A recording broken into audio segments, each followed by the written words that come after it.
I'm decorating a 3-tier vanilla cake with buttercream roses when the bell above the shop door chimes. And I don't look up immediately because I'm in the middle of a particularly delicate petal and my hands are covered in frosting. So I just call out that I'll be with them in just a moment while I finish this last flower.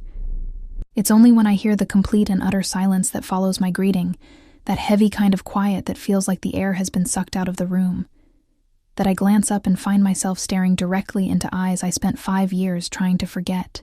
Luca Marchetti is standing in my small bakery looking absolutely out of place in his $1,000 suit and that aura of controlled power that used to make my knees weak and now just makes my chest ache with everything we lost. He's staring at me like he's seen a ghost, which I suppose in a way he has since I disappeared from his life 3 years ago without explanation or forwarding address. And I watch his jaw clench in that particular way that means he's processing something he doesn't want to feel. Sophia. My name comes out rough and low, like he's testing whether I'm real or just some hallucination brought on by stress and too many late nights running his empire.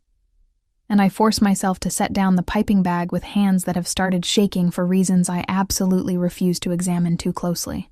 Luca, what are you doing here? I keep my voice carefully neutral, even though my heart is trying to pound its way out of my chest.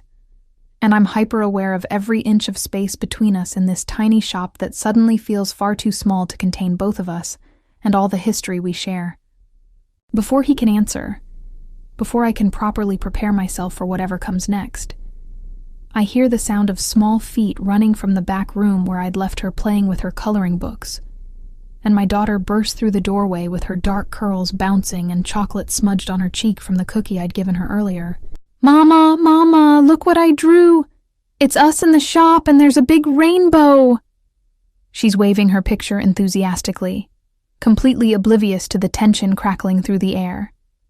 And I watch in what feels like slow motion as Luca's eyes track from me to Isabella and then fix on her face with an intensity that makes my blood run cold. I see the exact moment he notices, the precise second when recognition hits him like a physical blow, and his eyes widen fractionally before his expression goes completely blank in that way he has of shutting down all emotion when he's processing something too overwhelming to handle. Isabella has his eyes, that distinctive shade of green that's almost golden in certain light, and she has his nose and the same stubborn set to her jaw that I used to trace with gentle fingers when we were still pretending our marriage could work. But Isabella, sweetheart, why don't you go finish your drawing in the back? Mama needs to help this customer. My voice comes out steadier than I have any right to expect, given that my entire world is currently imploding, and I watch my daughter look curiously at Luca before nodding and skipping back through the doorway with her picture clutched in her small hands. The silence that follows her departure is deafening, filled with everything we're not saying and all the questions hanging heavy between us. And I force myself to meet Luca's eyes, even though what I see there makes me want to run just like I did 3 years ago when staying became impossible. She's 4. It's not a question, just a statement delivered in that deadly quiet tone he uses when he's barely holding on to his control. And I watch his hands flex at his sides like he's restraining himself from reaching across the counter and demanding answers I'm not sure I'm ready to give. Yes, she turned 4 last month. And you were going to tell me when exactly. When she was 18 and ready for college. There's an edge to his voice now, anger bleeding through the shock, and I deserve every bit of his fury because I know what I took from him, know the enormity of keeping his daughter secret for 4 years. I was protecting her, protecting us both from a life I couldn't handle anymore. I wrap my arms around myself defensively, trying to maintain some semblance of composure, when all I want to do is either cry or scream or possibly both. And protecting her from me, you mean from her own father. He takes a step closer to the counter, and I instinctively step back. Not because I'm afraid of him physically, but because I'm terrified of what his proximity does to my resolve and my carefully constructed defenses. From your world, from the violence and the danger and the constant fear that one day someone would use her to get to you.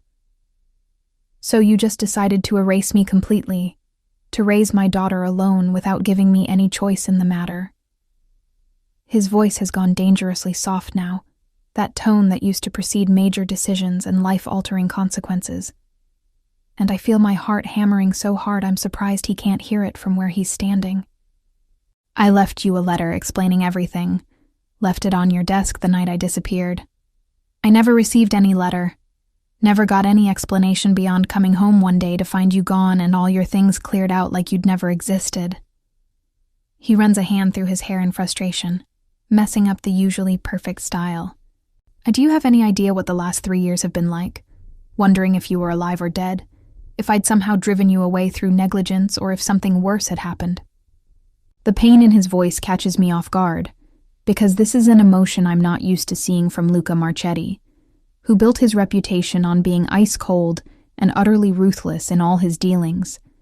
And I feel something crack in my chest at the realization that my leaving actually hurt him in ways I didn't think he was capable of feeling. And I'm sorry. I never meant to hurt you. I just needed to get out before I lost myself completely. And now I find out you were pregnant, that you've been raising our daughter alone while I've been drowning in work trying to forget you existed. He laughs, but there's no humor in it, just bitter recognition of cosmic irony. And I came here to order a cake for my engagement party. Did you know that?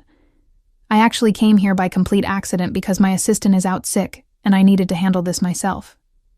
The words hit me like a physical blow. Engagement party.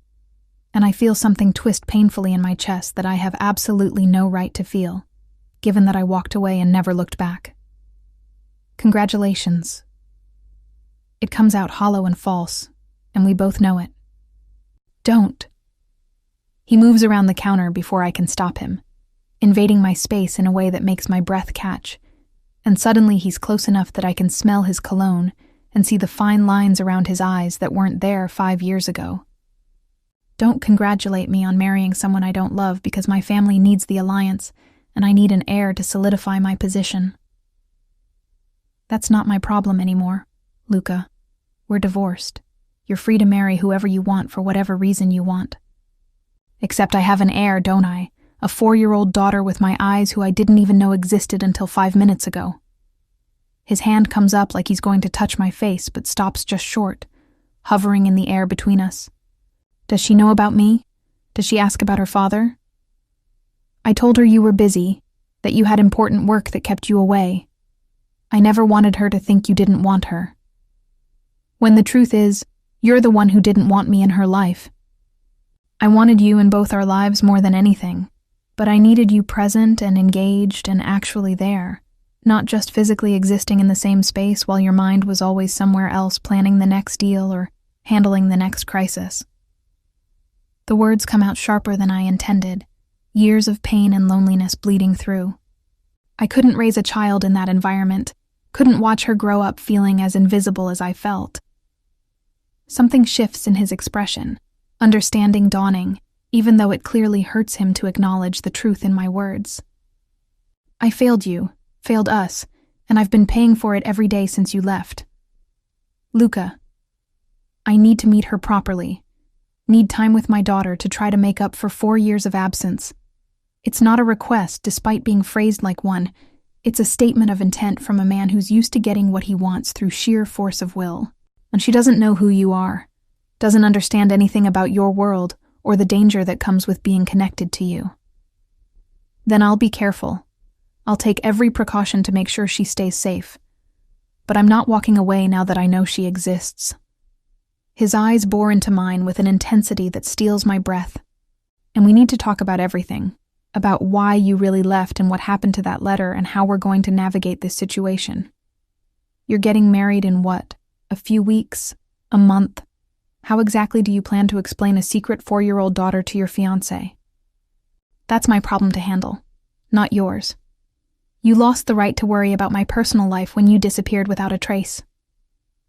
The words are harsh, but I hear the hurt underneath them, the betrayal he's still processing. Mama, I'm hungry. Can we have lunch now? Isabella's voice calls from the back room, innocent and unaware of how thoroughly she's just destroyed and rebuilt both our lives in the span of 10 minutes. Give me your number. Luca pulls out his phone with hands that aren't quite steady. And I'll call you tonight and we'll figure out when I can see her, when we can start navigating whatever this is going to be. I recite my number mechanically, watching him save it in his contacts with my name spelled exactly the way he used to write it when we were still married and still foolish enough to believe love could conquer the realities of his world. When he looks back up at me, there's something in his expression I can't quite read. Some combination of anger and longing and determination that makes my pulse race. This isn't over, Sophia. Not even close. We have years of conversation to have and a daughter to figure out how to co-parent. I know. And for the record, seeing you again, knowing you're alive and here and still as beautiful as the day I married you, it's both the best and worst thing that's happened to me in 3 years. Then he's gone, the bell chiming again as he exits, and I'm left standing in my small bakery trying to process the fact that Luca Marchetti just walked back into my life, and everything I've built in his absence is about to come crashing down around me whether I'm ready for it or not.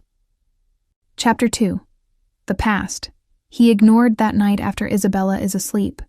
I find myself standing in the kitchen with a glass of wine I'm not drinking, staring at my phone and waiting for it to ring because Luca said he'd call, and despite everything, despite all the reasons I should ignore him, I know he'll keep his word, because that's one thing about him that never changed even when everything else did. The memories I've been carefully suppressing for 3 years are flooding back now, unstoppable and overwhelming, and I let myself sink into them because maybe understanding how we got here is the only way to figure out where we go next. I remember our wedding day with painful clarity, how young and hopeful I'd been at 23, believing that marrying Luca Marchetti meant I'd finally have the family and stability I'd always craved after growing up in foster care with no one to call my own. He'd been 28 and already taking over his family's empire, already drowning in responsibilities he never asked for, but accepted with grim determination. And I'd seen the weight on his shoulders even then, but convinced myself that love would be enough to lighten the load. The first year hadn't been terrible, just disappointing in small ways that accumulated into something larger and more painful, like how he'd missed dinner 3 nights out of 5 because meetings ran late, or how he'd come home exhausted and distant and barely able to hold a conversation before falling into bed alone because I'd already given up waiting for him. I'd tried to be understanding, tried to remember that he was building something important, and that his absences weren't personal. But there's only so many times you can eat alone before you start to feel like you're living with a ghost instead of a husband. By the 2nd year, I'd stopped trying to reach him emotionally, stopped asking about his day or sharing stories about mine, because the wall he'd built around himself was too high and too thick for my gentle attempts at connection to penetrate. He'd notice I was upset sometimes, would ask what was wrong with genuine confusion in his voice, like he couldn't understand why I might be lonely in a marriage where I saw my husband less than I saw the mailman. And I'd tell him it was nothing, because explaining would require him to actually listen and care and change, none of which seemed possible when he was already stretched so thin. The fight started in year 3. Explosive arguments about his priorities and my expectations, and whether love should require this much sacrifice from only one person in the relationship.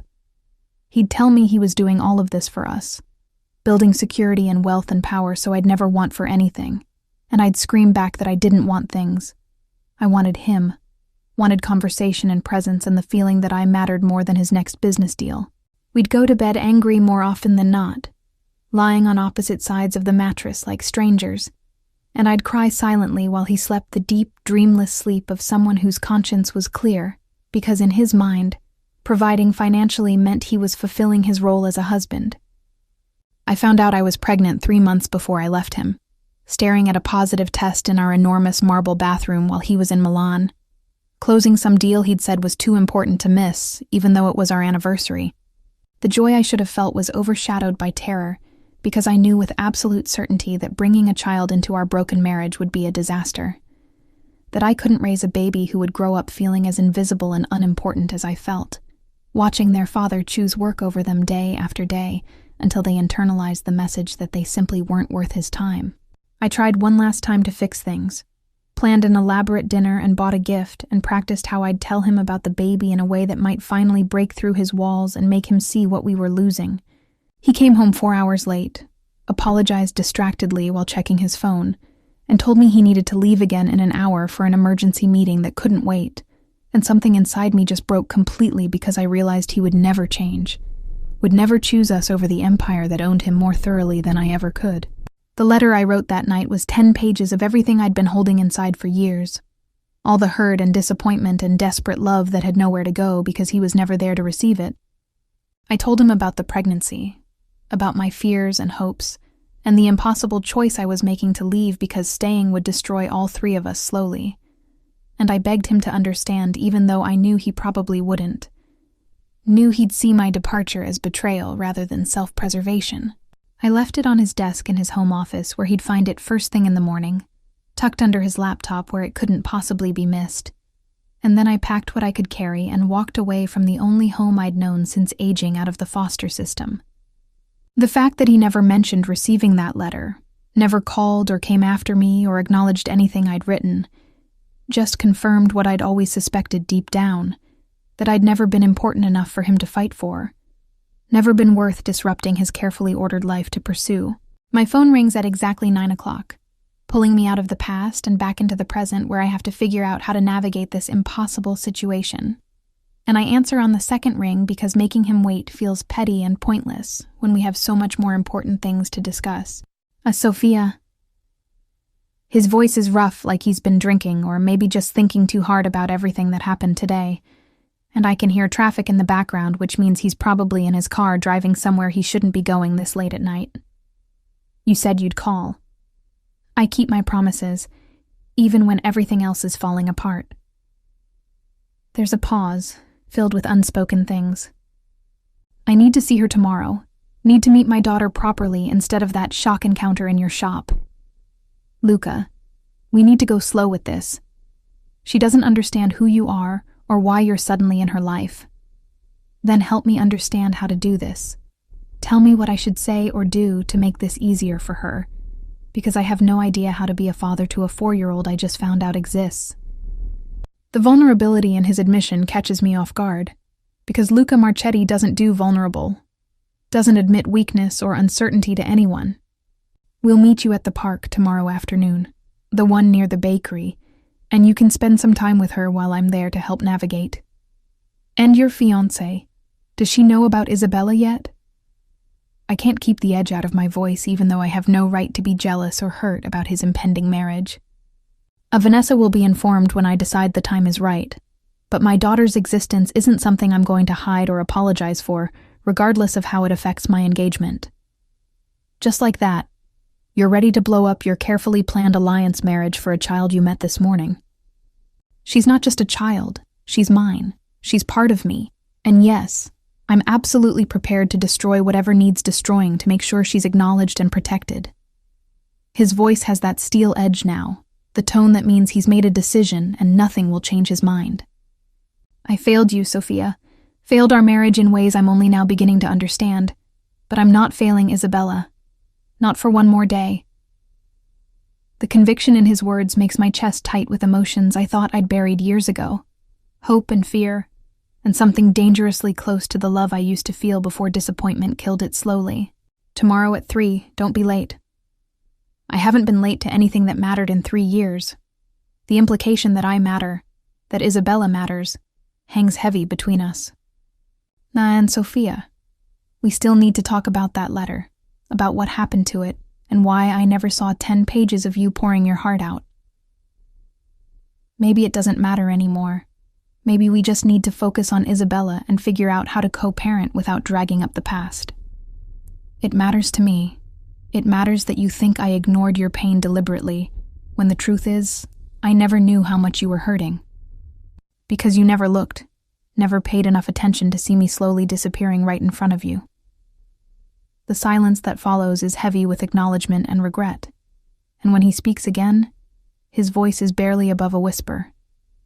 And I'm sorry, for all of it, for every time I chose wrong and made you feel like you weren't the most important thing in my world. Good night, Luca. I end the call before he can say anything else, before his apologies can crack open the protective shell I've built around my heart.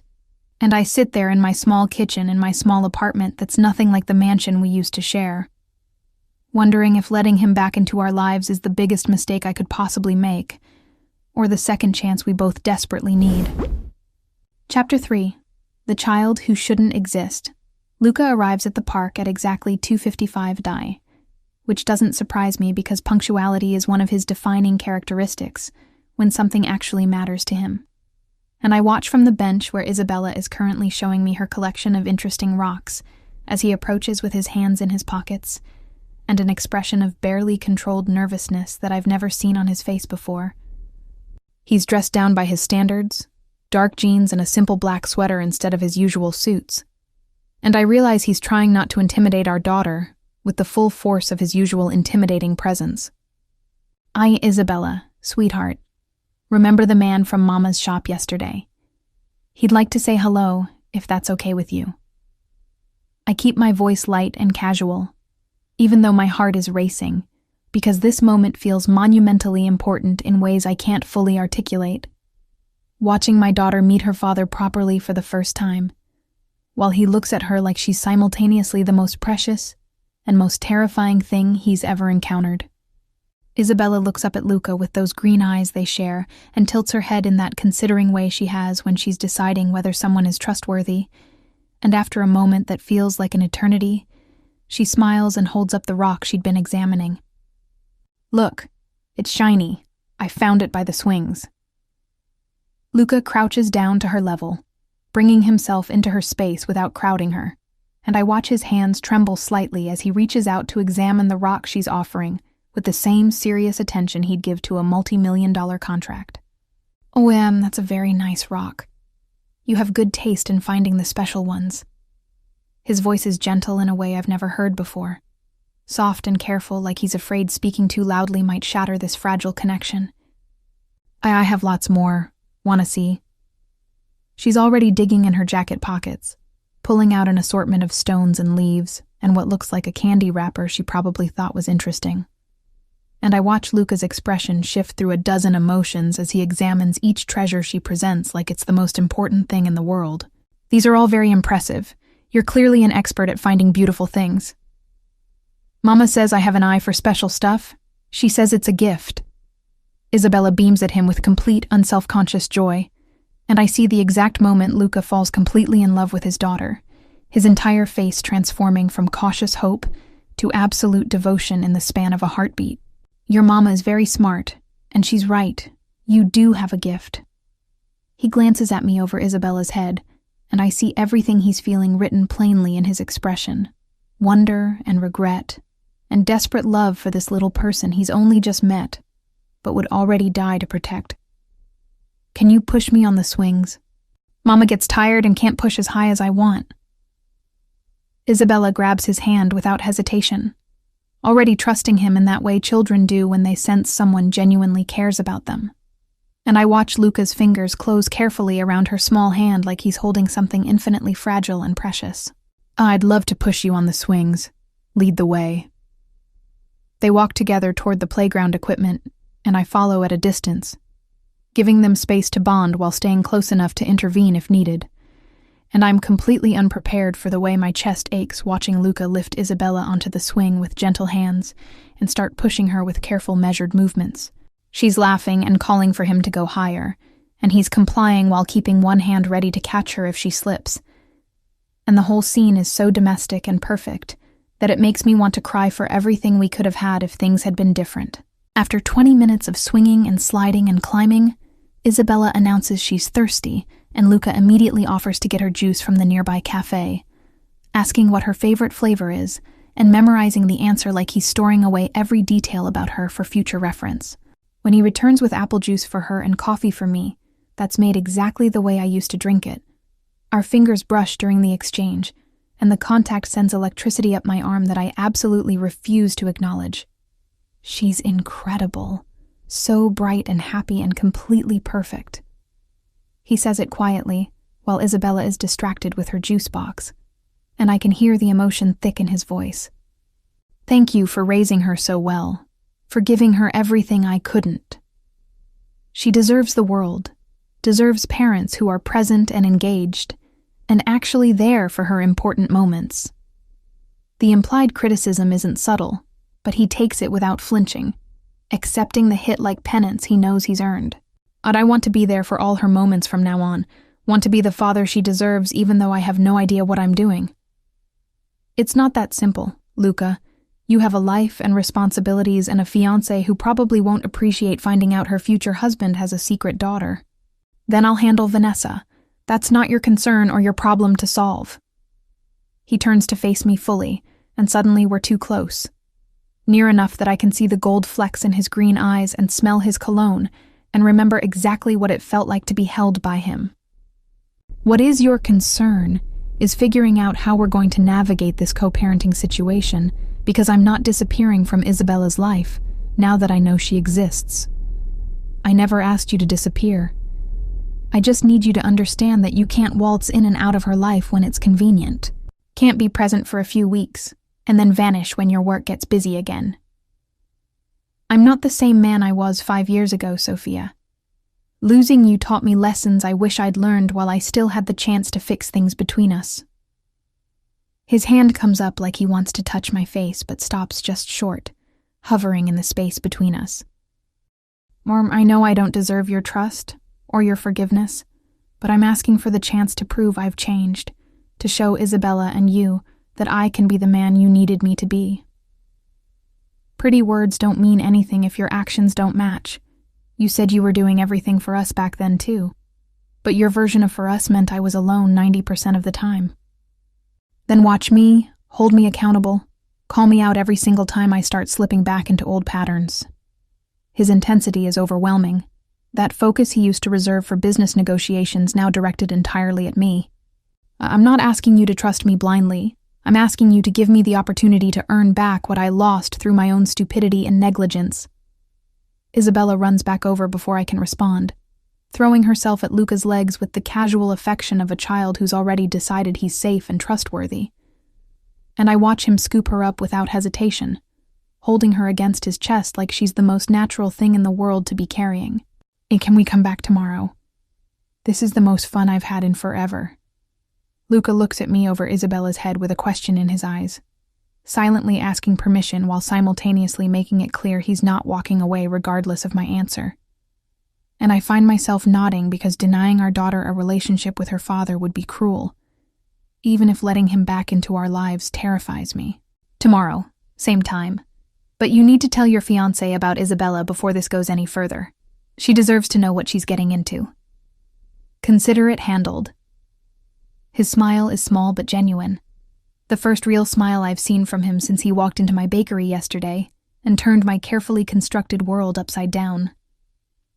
Thank you for this, for letting me start building a relationship with our daughter, even though I don't deserve your generosity. I'm not doing this for you. I'm doing it for her. She deserves to know her father, even if her father was terrible at being a husband. Fair enough. He sets Isabella down gently. I'll see you tomorrow, princess, and maybe you can show me more of your rock collection. As I watch him walk away, I'm struck by the terrifying realization that the walls I built around my heart are already starting to crack. That seeing him with Isabella is awakening feelings I thought I'd successfully killed through sheer force of will and self-preservation. This is dangerous territory we're entering. Co-parenting with a man I once loved desperately, and left because staying was destroying me. And I have no idea if we're heading towards something beautiful, or simply repeating all the same mistakes that broke us the first time. Chapter 4. Her truth. Luca shows up every day for the next week, always punctual and always bringing something small for Isabella like a book or a stuffed animal, or once an elaborate toy castle that made her squeal with delight and made me raise my eyebrows at his complete inability to do anything halfway. I watch them build their relationship piece by piece, Isabella growing more comfortable and affectionate with each visit, while Luca transforms into someone I barely recognize, patient and playful, and completely devoted to making up for lost time with a daughter who thinks he hung the moon. It's on the 8th day, after Isabella has fallen asleep on the couch during a movie, and Luca carefully carries her to bed without being asked, that everything finally comes to a head between us in a conversation I've been avoiding since the moment he walked back into my life. He returns to the living room where I'm pretending to clean up toys that don't really need cleaning, and I can feel his eyes on me with that intensity that used to make my skin prickle with awareness before everything fell apart. We need to talk about what really happened, about why you left, and what you were so afraid of that running seemed like the only option. His voice is quiet but firm, making it clear this conversation is happening whether I'm ready for it or not. And I force myself to stop fidgeting with the toys and face him properly because he deserves the truth, even if giving it to him feels like opening old wounds I've worked hard to heal. And I told you already, I left because I was drowning in a marriage where I felt invisible and unimportant, where your work always came first, and I was just an afterthought you'd remember to check on when you had spare time. That's part of it, but not all of it. I've been thinking about the timeline and the fact that you were pregnant when you left, and something about that doesn't add up with the woman I knew who always wanted a family. He moves closer but doesn't touch me, maintaining a respectful distance even though I can feel the pull between us like a physical force. You didn't leave just because you were lonely. You left because you were terrified. So tell me what scared you so badly that you'd rather raise our daughter alone than stay. His perception catches me off guard, because I'd convinced myself he never paid enough attention to understand me that deeply, never cared enough to read between the lines of what I was saying, and having him see through my carefully constructed explanations makes me feel exposed and vulnerable in ways I'm not prepared to handle. I was scared of your world, of the violence and danger that surrounds everything you do, even when you pretend it's just legitimate business. The words come out in a rush now that I've started, years of suppressed fear and anxiety pouring out. I'd watch you come home with bruises you wouldn't explain or take calls in the middle of the night that made your expression go cold and hard, and I knew you were involved in things that could get you killed or arrested or worse. You knew what I was when you married me, knew my family's reputation and what running the organization would require. I knew it intellectually, but I didn't understand it emotionally until I was living it, until I realized that loving you meant accepting I could lose you at any moment, to violence or betrayal, or any number of threats you refused to discuss with me. I wrapped my arms around myself defensively, trying to hold together composure that's rapidly unraveling. And then I got pregnant, and suddenly it wasn't just my safety I was gambling with. It was our daughter's, and I couldn't bring a baby into that world knowing she might grow up without a father or worse, become a target herself just by existing. Something shifts in his expression, understanding finally dawning about the depth of fear that drove my decision to leave. And when he speaks, his voice is rough with emotion. He's barely containing. So you left to protect her, chose to raise our daughter alone rather than expose her to the dangers that come with being connected to me. I chose to save her from a life where she'd always be looking over her shoulder, where she'd be leverage someone could use against you, where her existence would make her vulnerable in ways I couldn't bear to imagine.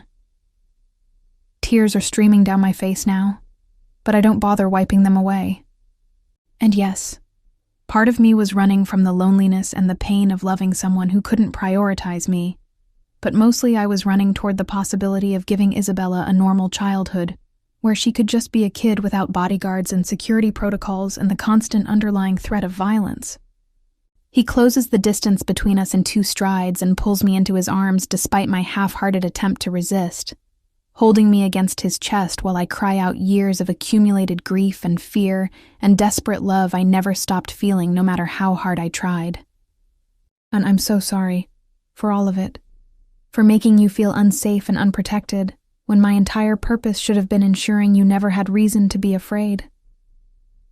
His voice breaks on the words, and I feel wetness on my hair that might be his own tears.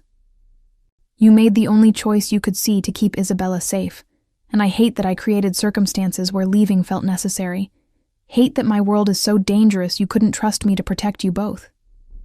It wasn't about not trusting you.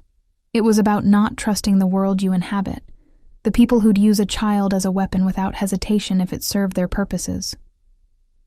And you were right to be afraid, because that world is exactly as dangerous as you imagined. But what you didn't understand is that being connected to me actually offers protection, that my enemies know attacking my family would bring down consequences they couldn't survive. His arms tighten around me possessively.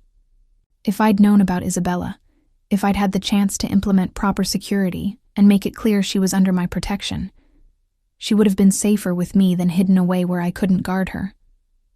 Or she would have been a walking target, a vulnerability everyone could see and exploit.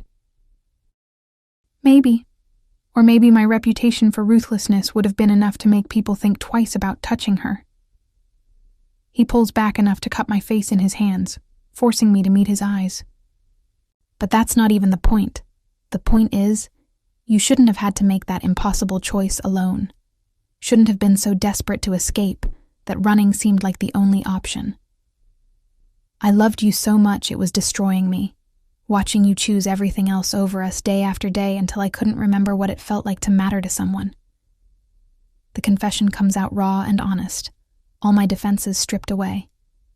And I needed you present and engaged, and actually there, not just providing money and security, but giving me yourself, your time and attention and emotional availability. And you couldn't do that because the organization owned you more completely than I ever could. You're right. I failed you in every way that mattered. Prioritized building an empire over nurturing the one relationship that should have been sacred. His thumbs stroke my cheekbones with devastating tenderness. But I'm different now. These 3 years without you taught me what really matters, showed me that all the power and wealth in the world means nothing if I'm alone with no one to share it with. Pretty words, Luca. But you said similar things during our marriage when I'd confront you about your absences. Promised you'd do better and then nothing would change. Because I didn't understand what I was losing until it was gone. Didn't comprehend that you were serious about leaving until I came home to an empty house, and the sickening realization that you'd actually walked away. His voice drops to barely above a whisper. I've spent 3 years becoming someone worthy of a second chance I don't deserve, building legitimate businesses and extracting myself from the more dangerous aspects of the organization, and I did it all thinking I'd never see you again, but hoping that somehow, somewhere, you'd know I tried to change. And your fiancée, where does she fit into this redemption arc you're painting? The jealousy in my voice is unmistakable, and we both know it. And Vanessa is a business arrangement I agreed to, because I thought I'd never have what I really wanted. A marriage of convenience that would satisfy family expectations while keeping my heart safely locked away where it couldn't be hurt again. His expression is painfully honest.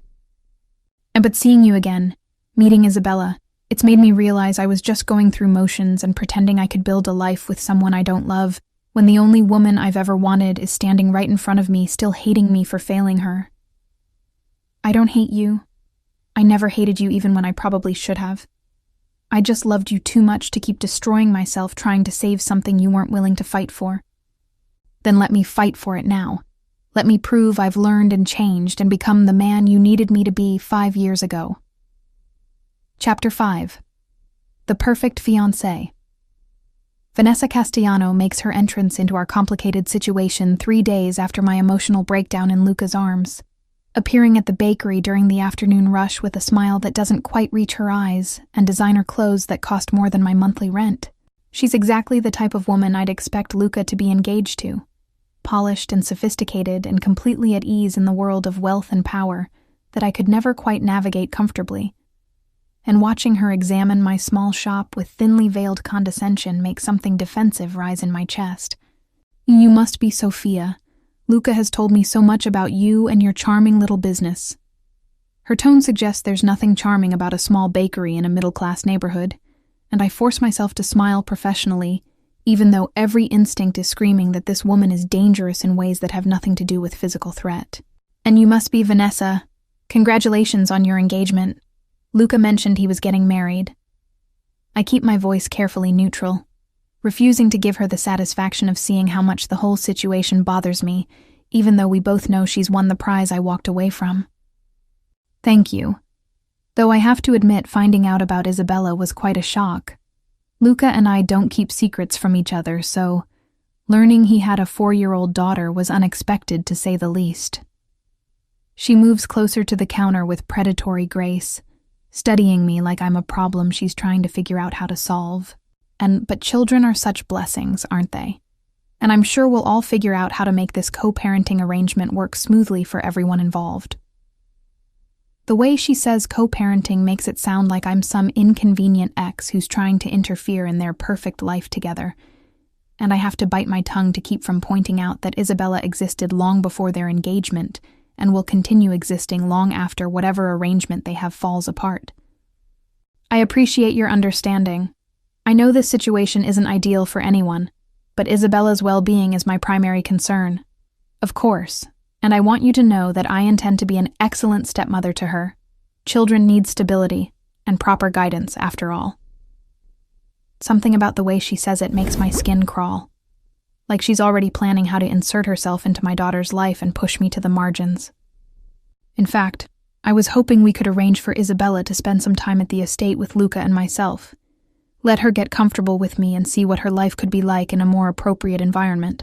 The implication that my apartment and my life aren't appropriate for my own daughter sends fury shooting through my veins.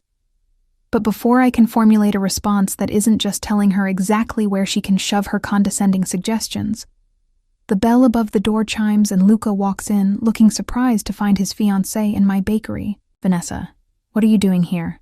I thought you had lunch with your mother today. There's tension in his voice that suggests this visit wasn't planned or approved, and I watch him position himself subtly between us like he's already anticipating conflict. I finished early and thought I'd stop by to meet Sophia properly and discuss arrangements for Isabella. We are going to be family, after all, so it seemed important to establish a relationship. Her smile is perfectly pleasant, but I see calculation in her eyes that makes me deeply uncomfortable. I was just telling Sophia how wonderful it will be to have Isabella spend time at the estate, give her opportunities she might not otherwise have access to. Luca's expression goes carefully blank in that way he has when he's furious, but trying to maintain control, and I watch his jaw clench before he responds with forced calm. That any arrangements involving Isabella will be discussed between Sophia and myself. She's Isabella's mother, and the only person who gets to decide what's appropriate for our daughter. Our daughter. I love how you say that, like you've been involved in raising her for the last 4 years, instead of just finding out about her existence last week. Vanessa's mask slips slightly, revealing something sharp and ugly underneath the polished exterior. I'm simply trying to help integrate this unexpected complication into our lives with minimal disruption. Surely you can appreciate that I'm being remarkably understanding about the whole situation. Isabella isn't a complication to be managed. She's my daughter, and Sophia's daughter, and frankly how you feel about her existence is irrelevant to me. His voice has gone cold now, that tone he uses when he's done being diplomatic, and is about to make decisions that aren't up for negotiation. Well, I think you should leave now. Sophia and I have things to discuss that don't concern you. Vanessa's expression tightens with barely suppressed anger, and I see her hand move to her stomach in what seems like an unconscious protective gesture before she catches herself and drops it back to her side. Fine. But we're going to need to have a serious conversation about priorities and responsibilities, especially given my own condition, which makes this timing particularly difficult. The words hang in the air like a bomb waiting to explode, and I watch Luca's face go completely blank as he processes what she's implying with that deliberate hand placement and pointed reference to her condition. And what condition would that be, Vanessa? I'm pregnant, about 8 weeks along, which is why I was hoping we could expedite our wedding plans, and why finding out you have a secret child with your ex-wife is so incredibly problematic right now. She delivers the news with calculated precision, watching both of us for reactions. And I know this changes things, but I'm hoping we can all be mature about the situation and figure out arrangements that work for everyone, including your daughter and mine. The silence that follows is suffocating, and I feel like I've been punched in the stomach even though I have absolutely no claim on Luca anymore, and no right to feel betrayed that he's building a life and family with someone else. He's staring at Vanessa with an expression I can't quite read, shock mixed with something else that might be suspicion or confusion. And I realize I need to get out of this conversation before I say something I'll regret. Congratulations on your pregnancy. I'm sure you and Luca have a lot to discuss, so I'll let you both have privacy. My voice sounds hollow and distant, even to my own ears. And I'm already moving toward the back room before either of them can respond, because I absolutely cannot stand here and listen to them plan their future while my chest feels like it's being crushed. Sophia, wait. This isn't what you think. Luca's voice follows me, but I don't stop. Don't turn around. Just keep walking until I'm in my small office with the door closed and my back pressed against it while I try to remember how to breathe properly around the pain constricting my lungs. I hear raised voices from the front of the shop. Luca and Vanessa arguing about something I can't quite make out through the door. And then the bell chimes again, signaling someone's departure, followed by heavy footsteps approaching my office. The knock is gentle, despite what I know is fury on the other side. And when Luca speaks, his voice is carefully controlled. Sophia, please open the door. I need to explain what just happened. You don't owe me explanations about your personal life. We're not together, and what you do with your fiancé is none of my business. It absolutely is your business when she's using a pregnancy that I'm not convinced is real to manipulate the situation and make you think I've moved on when the truth is I haven't touched her in months. His words make me pause with my hand on the doorknob, doubt creeping in about Vanessa's convenient timing and the way she'd watched us both so carefully when delivering her news. Why would she lie about being pregnant? What would she possibly gain from that? Control, leverage, insurance that I won't break our engagement now that Isabella's existence gives me reason to reconsider everything. I hear him lean against the door from the other side. I need you to trust me when I say something about this doesn't add up. Her timing is too perfect and she's been acting strange for weeks in ways I couldn't quite pin down until now. Even if she's lying, even if this is all manipulation, you're still engaged to her and planning a wedding and building a life that doesn't include me beyond co-parenting arrangements. A life I don't want, with a woman I don't love, built on foundations that were crumbling before you walked back into my world and showed me what I've been missing.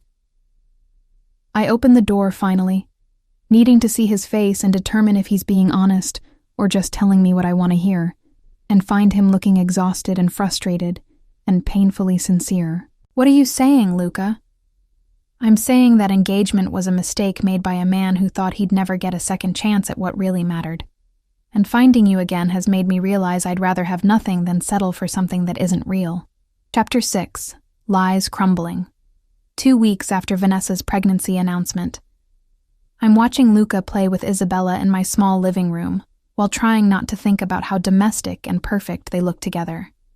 How natural he is with her now, compared to those first nervous encounters at the park. He's been coming over every evening after work, prioritizing our daughter with a consistency that both reassures and terrifies me because I'm starting to believe he's actually changed, starting to let my guard down in ways that could destroy me all over again if I'm wrong about his sincerity. Isabella is showing him her drawing of the three of us.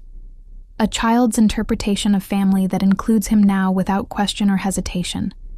And I watch his expression soften, in that way it only does when he's looking at our daughter. All the hard edges of the dangerous man he is in the outside world completely dissolved by her innocent affection. This is beautiful, princess. You're getting so good at drawing people. That's you, and that's Mama, and that's me. We're a family now, right? The question is asked with such casual certainty, like she's already decided this is her reality, and is just waiting for adult confirmation. And I see Luca's hand still on the paper as he processes the weight of what she's asking. We're definitely a family. Nothing will ever change that. His voice is thick with emotion as he pulls her into a hug that she returns enthusiastically. And I have to look away because the scene is too much, too perfect, too close to what I used to dream about before disappointment taught me to stop hoping. My phone buzzes with a text, and I glance down to see a message from an unknown number. Just a photo attachment without any context or explanation. I open it more out of curiosity than anything else, and find myself staring at what appears to be medical records with Vanessa's name at the top, except something about the dates doesn't make sense when I compare them to the timeline she gave us 2 weeks ago. Another text comes through immediately after, this time with words attached to the image that make my blood run cold with their implications. I thought you should know what you're dealing with. Those records are from 6 months ago showing negative pregnancy test. But the ones she showed Luca last week claim she's 8 weeks along. Do the math. I look up to find Luca watching me with concern, clearly having noticed my expression change as I read the messages. And I hand him my phone without explanation, because this affects him more directly than it affects me, even though the confirmation of Vanessa's manipulation sends relief flooding through my system.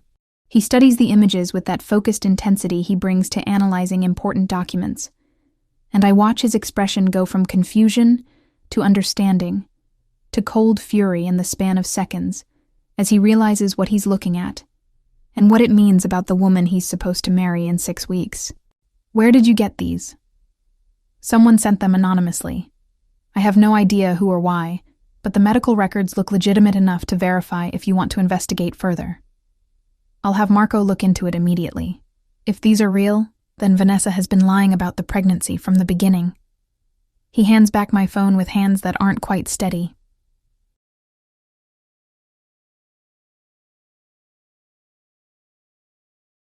And I suspected something was off about her timing and the way she's been avoiding any discussion of doctor's appointments or ultrasounds. But I didn't want to accuse her without proof. Why would she fake a pregnancy? What does she gain from this level of deception?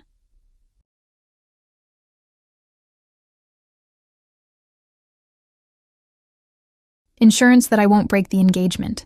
Leverage to keep me locked into the marriage even after finding out about Isabella.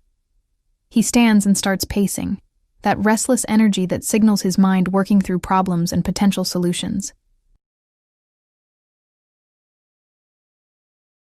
She knows that discovering you and our daughter would make me reconsider everything, so she manufactured a crisis that would force my hand and make me feel obligated to follow through with our plans.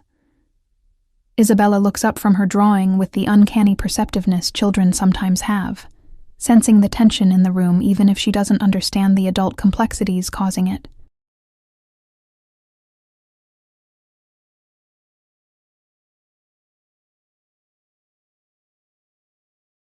Daddy, are you okay? The casual use of daddy stops him mid-pace, and I watch him crouch down to her level with visible effort to compose himself and not let his fury about Vanessa spill over into this moment with our daughter. I'm fine, princess. Just thinking about some work stuff that's not important right now. He smooths her hair back gently. Why don't you show Mama your drawing while I make a quick phone call? He steps into the hallway with his phone already dialing, and I can hear the low murmur of his voice as he presumably calls Marco to verify the documents and start whatever investigation he deems necessary.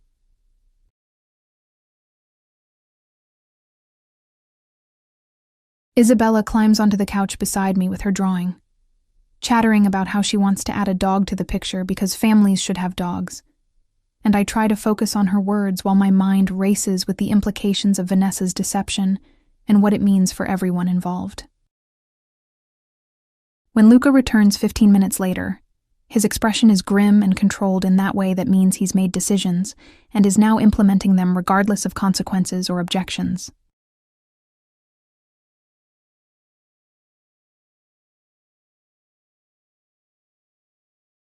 Marco confirmed the records are legitimate. Vanessa had a pregnancy test 6 months ago that came back negative, and there's no record of any prenatal care or doctor's visit since she announced her supposed condition. So she's been lying this entire time. There is no baby. No baby, no pregnancy, just manipulation and lies designed to trap me in a marriage I no longer want. He sits heavily on the couch beside me, careful not to disturb Isabella, who's now absorbed in adding elaborate details to her family portrait.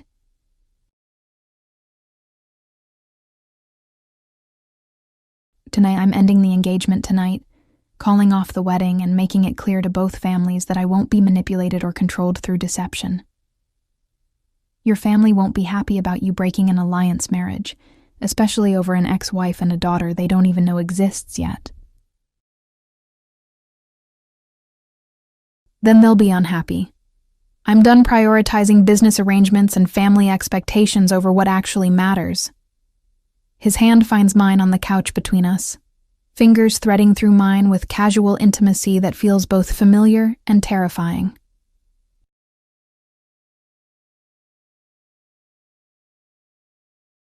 I should have made this choice 5 years ago when you were begging me to choose us over the organization. Should have walked away from all of it and built something real with you instead of letting duty and obligation destroy the best thing I ever had.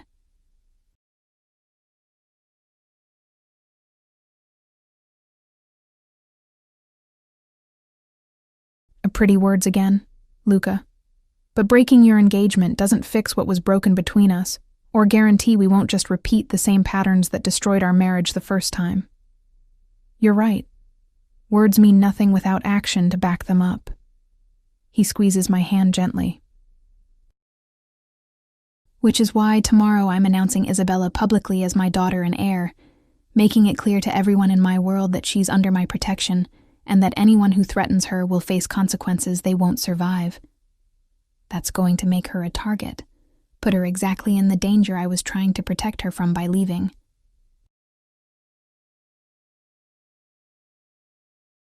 Or it will make her safer than she's ever been because everyone will know that touching her means declaring war on me and everything I control. His voice is absolutely certain, that commanding tone that brooks no argument.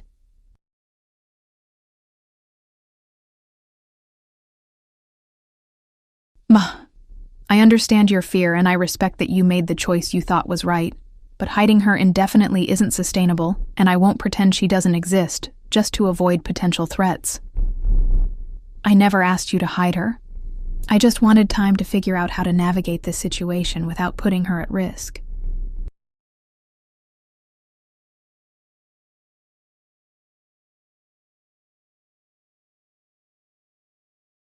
And we've had 2 weeks to figure it out.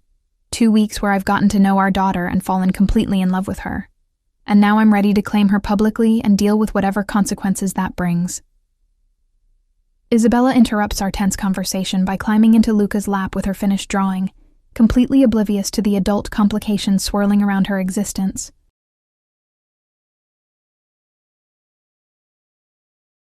Look, I added a puppy and a cat and a bird. We need lots of pets. He wraps his arms around her automatically, holding her close while meeting my eyes over her head with an expression that's equal parts determination and plea for understanding. Oh, we'll get you all the pets you want, princess. I promise. And watching them together like this, seeing how much he genuinely loves her, and how hard he's trying to be the father she deserves. I feel my remaining defenses crumbling, despite every logical reason I have to guard my heart against getting hurt again. This is dangerous territory, allowing myself to hope that maybe this time things could actually be different. That maybe the man sitting on my couch holding our daughter is actually capable of being what we both need him to be. Chapter 7. Masks Falling. Luca confronts Vanessa that same night. And I only know this because he calls me at midnight from his car, with his voice tight with barely controlled fury, and something that sounds suspiciously like relief, telling me the engagement is officially over, and that she didn't even bother denying the fake pregnancy once presented with the medical evidence Marco had compiled.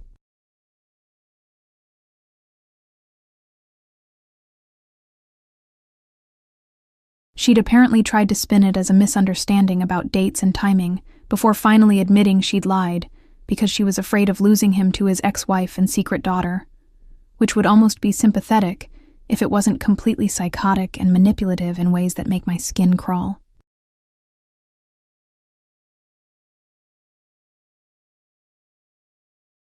The real explosion comes 2 days later when Luca calls a family meeting to announce Isabella's existence, and his intention to name her as his heir, effectively upending decades of tradition and carefully laid succession plans that didn't account for a secret 4-year-old appearing from nowhere.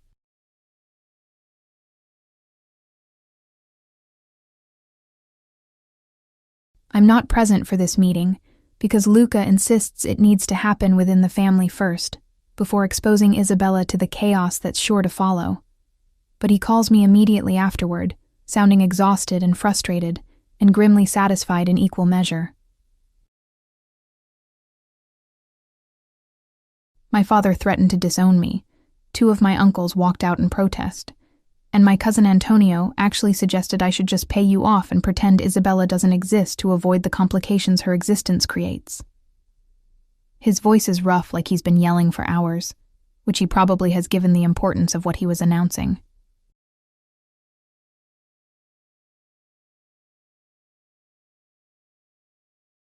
But I made it absolutely clear that Isabella is my daughter and my heir, and anyone who has a problem with that can take it up with me directly, and that I'm done putting the organization's preferences ahead of my own family.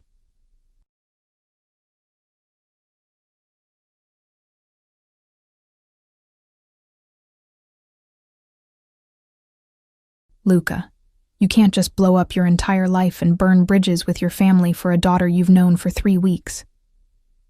I'm pacing my living room while Isabella sleeps peacefully in her bedroom, completely unaware that her existence is currently causing a war within one of the most powerful crime families in the city. Watch me. I already did it. Already made the choice I should have made 5 years ago when you needed me to choose you over duty and obligation. There's steel in his voice now, that absolute certainty he gets when he's made a decision and considers it final.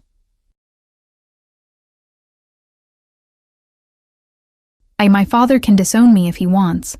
I have enough legitimate businesses and resources to support myself and our daughter without the family's approval or money. And what about the danger?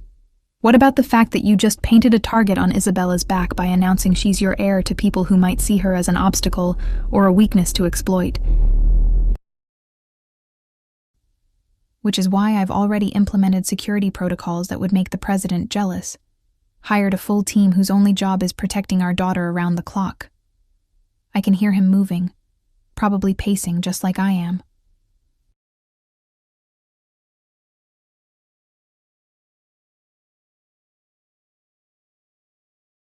I know you're scared and I understand why, but hiding her forever wasn't sustainable, and at least now everyone knows that touching her means facing consequences they can't survive.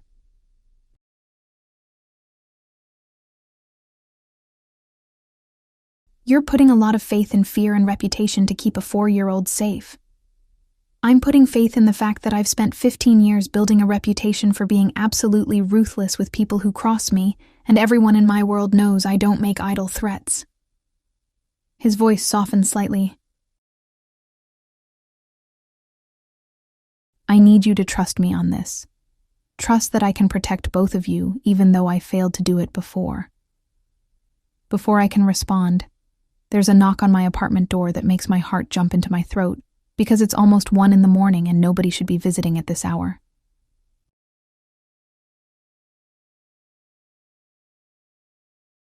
I move toward the door cautiously while keeping Luca on the phone, and peer through the peephole to find him standing in the hallway looking exhausted and determined, and like he drove straight here from whatever family confrontation just ended.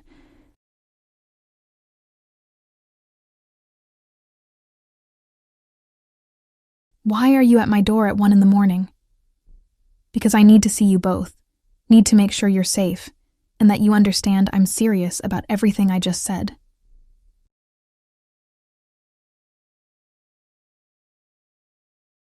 I open the door, and he's inside immediately, pulling me into his arms with a desperation that speaks to how difficult the last few hours must have been, and I let myself lean into him for a moment, because he looks like he needs the contact as much as I suddenly realize I do.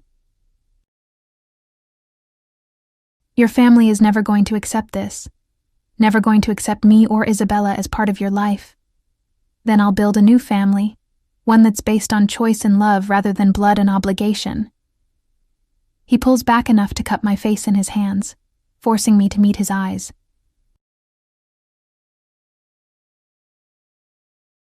I'm done living my life according to other people's expectations and rules, done sacrificing what matters for the sake of tradition and duty.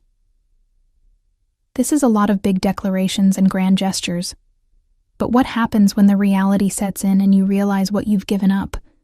When you start resenting us for costing you your family and your position?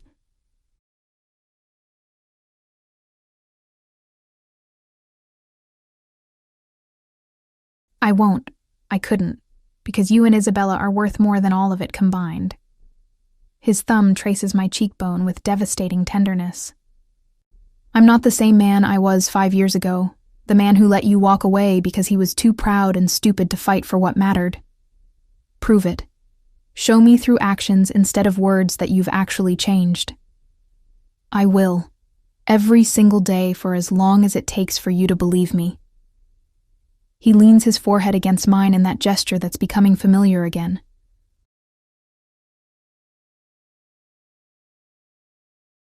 And I'm starting by asking for your forgiveness. Not because I deserve it, but because I need you to know that I understand exactly how badly I failed you and how much damage my negligence caused. Luca, let me finish, please. His voice breaks slightly. You tried to save our marriage for years while I was too busy building an empire to notice you were drowning. And when you finally left, I was angry instead of understanding. Blamed you for abandoning me, instead of recognizing that I'd abandoned you first through 1,000 small choices to prioritize everything else over us. The raw honesty in his words cracks something open in my chest that I've been keeping carefully locked away, and I feel tears starting to fall despite my best efforts to maintain composure.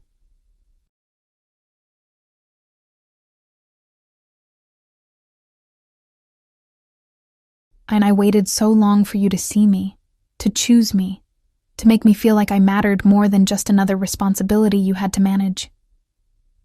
I know, and I'm so sorry for every time I made you feel invisible or unimportant when you should have been my entire world. He kisses my forehead gently. I can't change the past or undo the damage I caused, but I'm asking for the chance to build something better going forward, to show you that I've learned from my mistakes and become someone worthy of your trust. I'm terrified of letting you back in and having history repeat itself. Terrified of watching Isabella fall in love with you and then lose you to work and obligations and all the things that stole you from me before.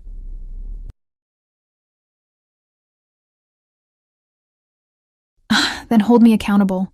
Call me out every time I start slipping into old patterns. Make me prove every single day that I'm prioritizing you both over everything else. That's exhausting. Constantly having to police your behavior and remind you what matters. You're right. It shouldn't be your job to keep me on track. He pulls back to meet my eyes directly.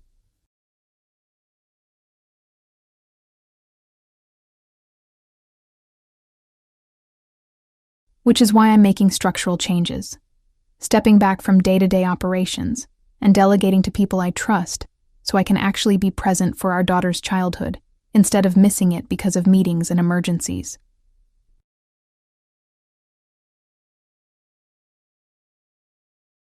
Your family will never allow that.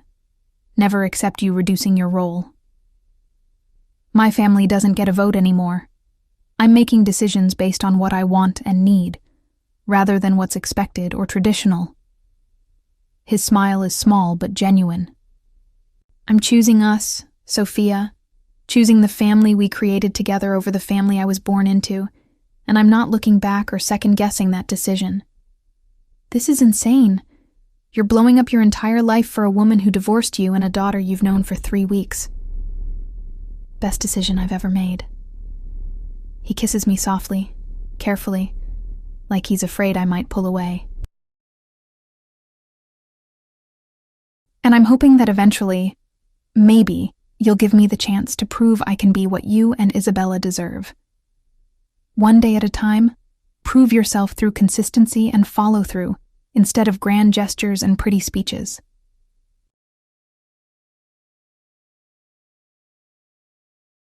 I can do that. I will do that.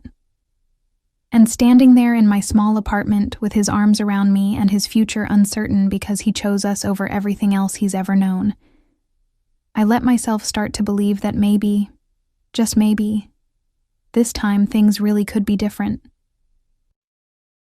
Chapter 8. Redemption and One Choice. Luca makes good on every promise over the next 6 weeks, showing up every single day without fail, regardless of what's happening with his business or his family. And I watch him transform from the absent workaholic I divorced into someone who actually knows our daughter's favorite color and her bedtime routine, and the specific way she likes her sandwiches cut into triangles instead of squares.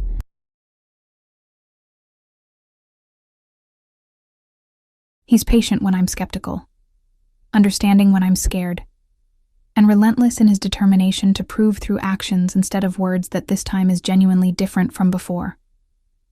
His family's reaction has been mixed at best and openly hostile at worst, with his father refusing to speak to him directly and several uncles making it clear they consider Isabella an embarrassment and a liability that should be hidden rather than acknowledged publicly.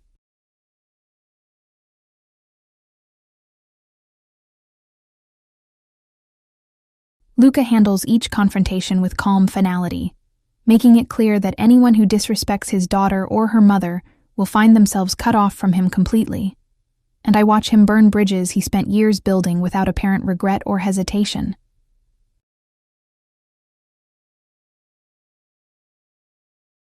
The announcement comes on a Tuesday afternoon when Luca calls a press conference that he somehow convinced me to attend with Isabella, despite every instinct screaming that exposing our daughter to media scrutiny is dangerous and reckless, and exactly the kind of thing I ran away to avoid.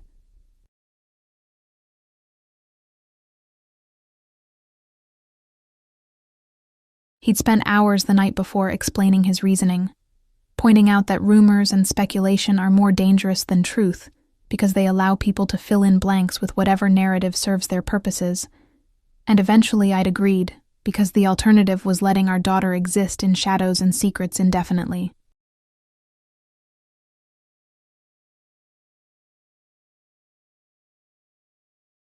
Standing backstage with Isabella holding my hand while Luca addresses reporters about his personal life and introduces the daughter nobody knew existed feels surreal in ways I'm struggling to process, and I can hear the surprise and excitement in the journalists' voices as they process this bombshell revelation from a man known for keeping his private life completely locked down.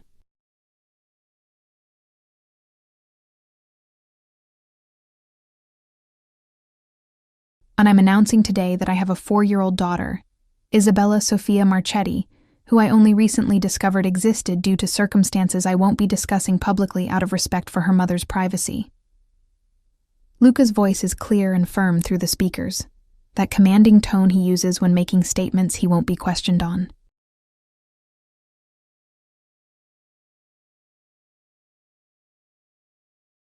Isabella is my daughter and my heir, and she will be afforded all the protection and resources that come with being part of this family.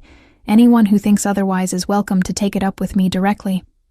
He gestures for us to join him on stage, and Isabella squeezes my hand tighter, suddenly shy in the face of all these strangers and cameras.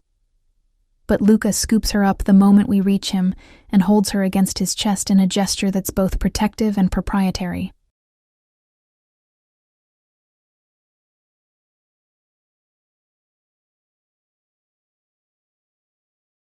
This is my daughter, and this is Sofia, her mother and my ex-wife. And I'm asking that you respect their privacy while understanding that they are both permanently part of my life going forward. The questions that follow are a chaotic barrage about our relationship and why I left, and whether we're getting back together. But Luca deflects them all with practiced ease while keeping one arm around Isabella and his other hand resting possessively on my lower back.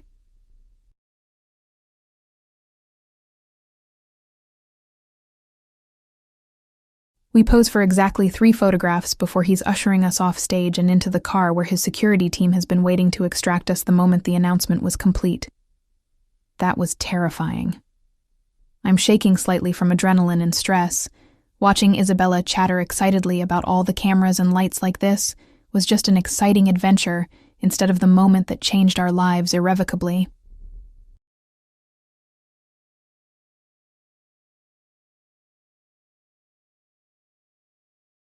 You were perfect. Both of you were perfect. Luca's hand finds mine in the back seat, threading our fingers together with casual intimacy that's become natural over the last 6 weeks. And now it's done. Now everyone knows she exists and that she's under my protection, which means we can stop hiding and start actually building the life I should have given you 5 years ago. Your family is going to make our lives hell for this. Your father looked ready to murder you during that press conference. My father will come around eventually, or he won't. Either way, it doesn't change my decision or my priorities. He brings my hand to his lips and presses a kiss to my knuckles.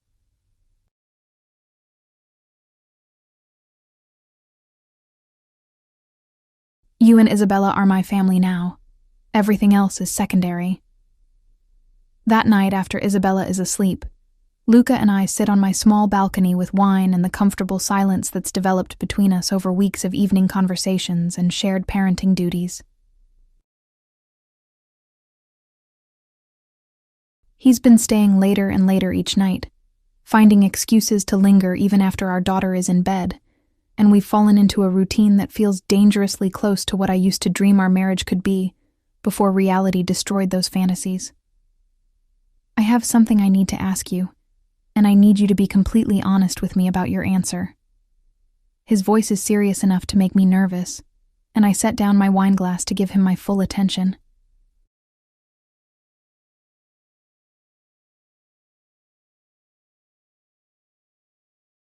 That's an ominous opening. I want us to try again. Properly this time. Not rushing into marriage or making promises we're not ready to keep, but actually dating and rebuilding what we lost. He turns to face me fully, taking both my hands in his. I know I don't deserve a second chance, and I know you have every reason to protect yourself from getting hurt again. But I'm asking anyway because these last 6 weeks have shown me what I've been missing, and I don't want to go back to living without you.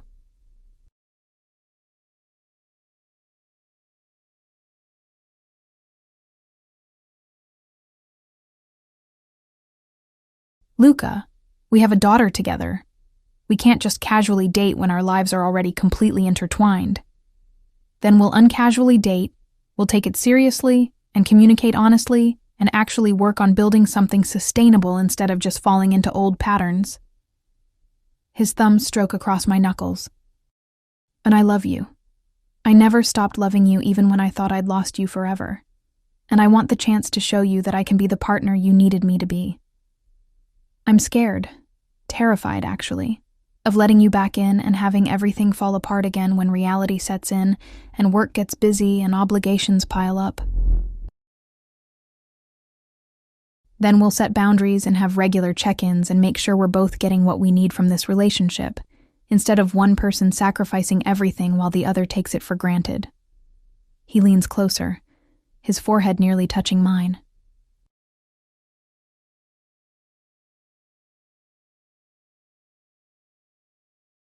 I've learned from my mistakes, learned that love requires active maintenance and attention, and I'm ready to do the work this time instead of assuming you'll just always be there no matter how much I neglect you.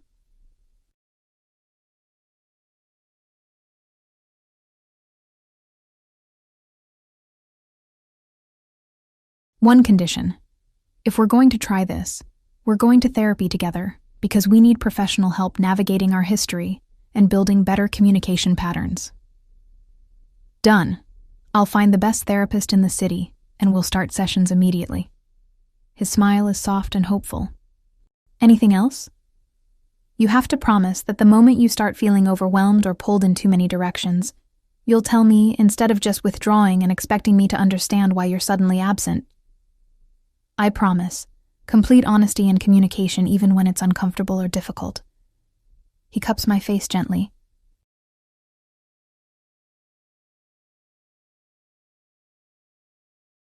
Can I kiss you now?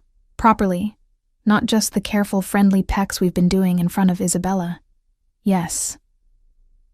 The kiss is everything I remember, and somehow better. Years of longing and pain and desperate love compressed into this moment of reconnection and choice. His hands slide into my hair while mine fist in his shirt, and we kiss like we're trying to make up for 5 years of separation in a single embrace, urgent and tender and full of promise. When we finally break apart, both breathing hard and slightly shocked by the intensity of what just happened, he rests his forehead against mine and laughs softly. I've been wanting to do that since the moment I walked into your bakery and saw you again. I've been wanting you to do that for almost as long, even though I kept telling myself it was a terrible idea. Still think it's terrible? Absolutely. This is probably the worst decision I could make. I kiss him again, softer this time.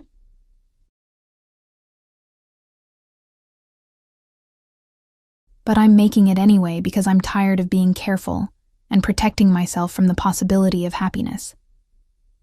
We spend the rest of the evening on that balcony, talking about logistics and expectations and how we're going to navigate this new phase of our relationship.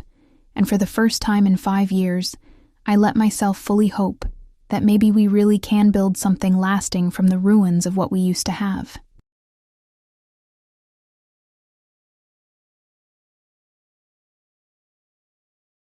Three months later, I'm decorating a birthday cake for Isabella's 5th birthday party, when Luca comes up behind me and wraps his arms around my waist, pressing a kiss to my neck that makes me shiver, despite the fact that we've been doing this dating thing for months now and I should be used to his casual affection.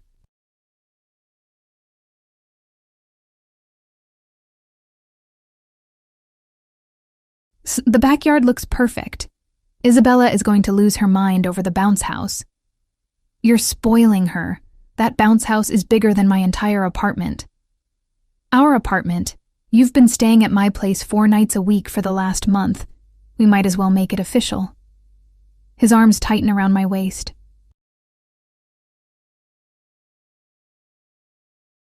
You move in with me, properly, bring all your stuff, and let's actually live together as a family instead of splitting time between 2 places. That's a big step. I'm ready for big steps, ready to build the life we should have had from the beginning. He turns me in his arms so we're facing each other.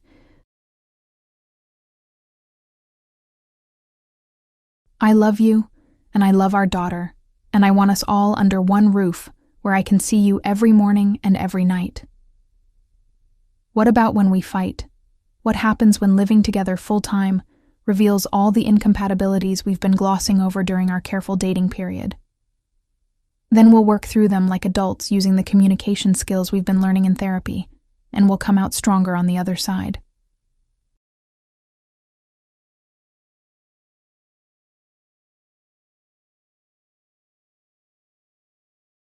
You make it sound so simple.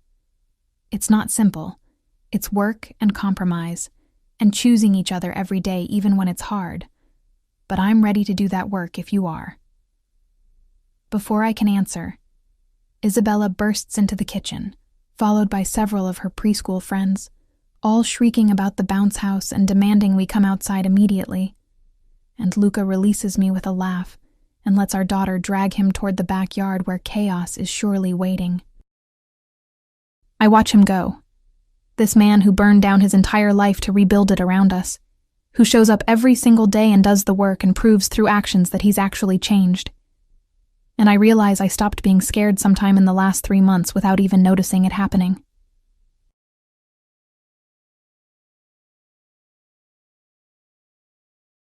Later, after the party is over, and Isabella is asleep in Luca's guest room with frosting still smudged on her cheek, I find him on the terrace overlooking the city lights and slip my arms around him from behind. Ask me again. Ask you what? To move in, to build a life together, to take the big, scary step. He turns in my arms with hope blazing in his expression. Move in with me. Marry me eventually when you're ready. Build a family and a future with me. Yes to moving in, maybe someday to marriage, and definitely to building a future together.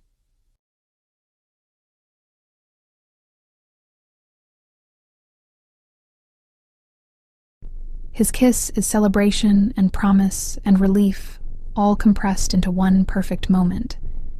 And standing there in his arms with our daughter sleeping safe nearby, I finally let myself believe that sometimes love gets a second chance, and sometimes that second chance is even better than the first. Epilogue. 6 months later, the threat comes on a Tuesday, delivered to Luca's office in an envelope with no return address, and a message that makes my blood run cold when he shows it to me that evening, with carefully controlled fury in every line of his body. They know about Isabella, know she's my weakness, and they're threatening to use her to force my hand on some business deal I've been blocking. Who are they? Who would be stupid enough to threaten you after you made it clear what happens to people who touch our family?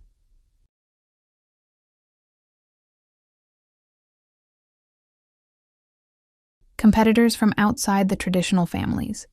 People who don't understand or respect the rules we've operated under for decades. He's pacing now, that restless energy that signals he's planning violence. And they think I've gone soft by prioritizing family over business. Think they can exploit my love for you and Isabella as leverage. What are you going to do? What I always do when someone threatens what's mine. I'm going to eliminate the threat completely and make sure everyone understands that loving my family doesn't make me weak. It makes me more dangerous than I've ever been. His expression is cold and deadly, the man I first met lurking beneath the father and partner he's become. And I'm reminded that loving Luca Marchetti means accepting all of him, including the parts that are capable of terrible things in service of protection.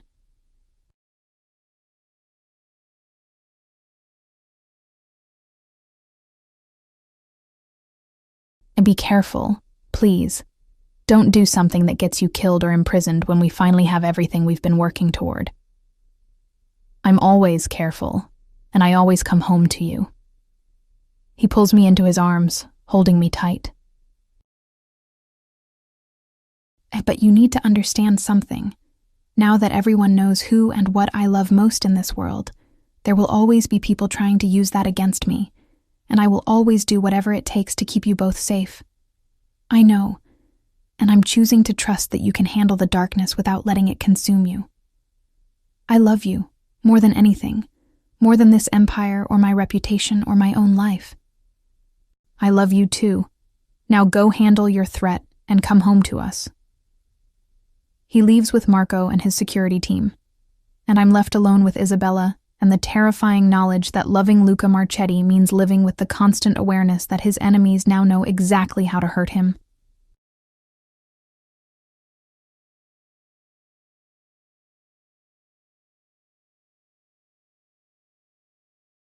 But watching him with our daughter, seeing the man he's become and the life we're building together, I know I'd make the same choice every time, because what we have is worth the risk and the fear and the constant vigilance required to protect it.